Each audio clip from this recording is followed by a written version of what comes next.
تو بھائی ابھی تک ہم نے معمولی تقسیم یعنی نارمل ڈسٹریبیوشن اور دو درجی تقسیم یعنی بائنومیل ڈسٹریبیوشن کے بارے میں بات کی ہے۔ اب ان دونوں میں جو ایک چیز مشترکہ ہے وہ یہ ہے کہ دونوں میں ہی آزاد حادثات ہوتے ہیں، یعنی انڈیپینڈنٹ ٹرائلز ہوتے ہیں۔ بھائی آزاد حادثات کا مطلب یہ ہے کہ ایک چیز کے ہونے کی وجہ سے دوسرے چیز کے ہونے کے امکان پہ کوئی فرق نہیں پڑتا، اور یہ چیز تبھی ممکن ہے جب کل ممکنات ایک جیسی رہیں۔ تو مثال کے طور پہ آپ ایک شاپنگ مال کے دروازے پہ کھڑے ہو کر ایک جائزہ لے رہے ہیں۔ آپ ان سے پوچھ رہے ہیں کہ وہ حکومت کو ٹیکس دیتے ہیں یا نہیں، اور اس کے بعد آپ پوچھنا چاہتے ہیں کہ وہ سال میں کتنا کماتے ہیں۔ اب بات یہ ہے کہ ہو سکتا ہے بہت سارے لوگ پہلے سوال کا جواب دے کر پھر باہر نکل جائیں۔ آپ ایک ایک بندے کو روک کر یہ تو نہیں کہہ سکتے کہ واپس شاپنگ مال میں جائیں، کیونکہ ہمارا جائزہ بھی ختم نہیں ہوا اور ہم نہیں چاہتے کہ ہماری کل ممکنات میں کوئی تبدیلی آئے۔ بھائی لوگ آپ کی بات نہیں سنیں گے، اور ویسے بھی اگر شاپنگ مال میں 10,000 لوگ ہیں تو آپ مثال کے طور پہ 100 یا شاید صرف 10 لوگوں سے جائزہ لے رہے ہوں، تو ویسے بھی اگر دیکھا جائے تو ہماری کل ممکنات میں تقریباً کوئی تبدیلی نہیں آ رہی ہوتی۔ اور بس اس وجہ سے ریاضی کے ماہرین نے یہ 10% اصول بنایا ہے۔ 10% اصول یہ کہتا ہے کہ اگر نمونہ آبادی کے 10% کے برابر ہے یا اس سے کم ہے تو پھر اس صورت میں حادثات تقریباً آزاد ہوں گے، یعنی بالکل آزاد نہیں ہوں گے لیکن تقریباً آزاد ہوں گے۔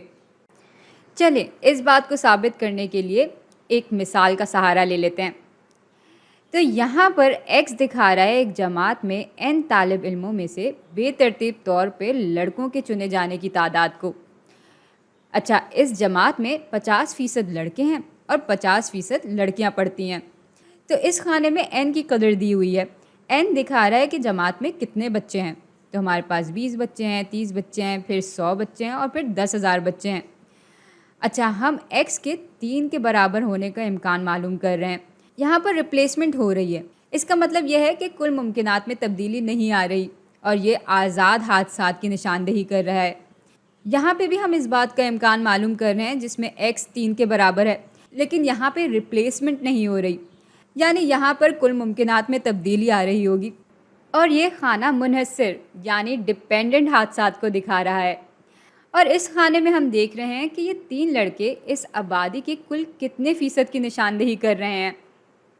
اچھا، چونکہ یہ خانہ بالکل آزاد حادثات کو دکھا رہا ہے اور یہاں بائنومیل تقسیم کی اور شرائط بھی پوری ہو رہی ہیں، اس لیے ہم کہہ سکتے ہیں کہ یہ تو نشاندہی کر رہا ہے بائنومیل تقسیم کی۔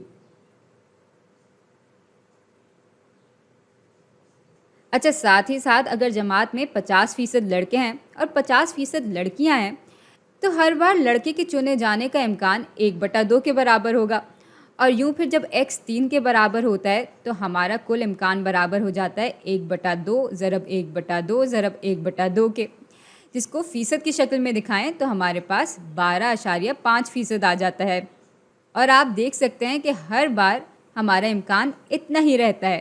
اچھا، اس خانے میں کیونکہ ممکنات میں تبدیلیاں آ رہی ہیں تو x اگر بائنومیل متغیر ہونے کی باقی ساری شرائط پہ بھی پورا اتر رہا ہو اور اس پہ پورا نہیں اتر رہا تو ہم یقین کے ساتھ کہہ سکتے ہیں کہ یہ تقسیم بائنومیل تقسیم کی نشاندہی نہیں کر رہی۔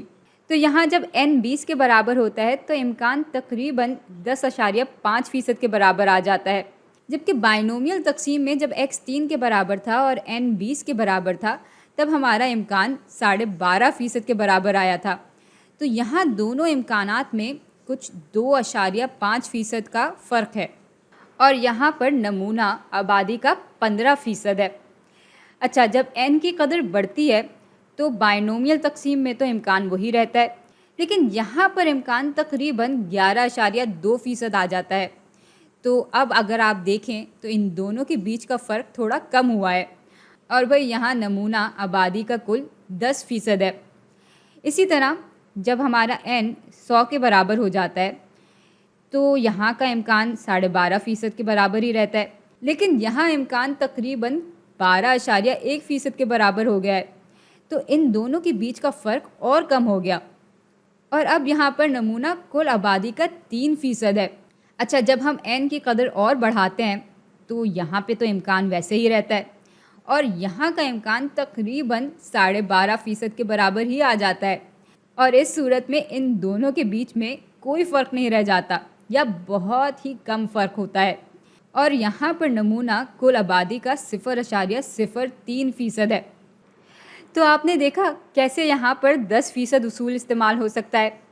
بھئی نمونہ جب آبادی کے 10% سے کم ہو یا اس کے برابر ہو تو ہم اس صورت میں فرض کر سکتے ہیں کہ حادثات تقریباً آزاد ہیں،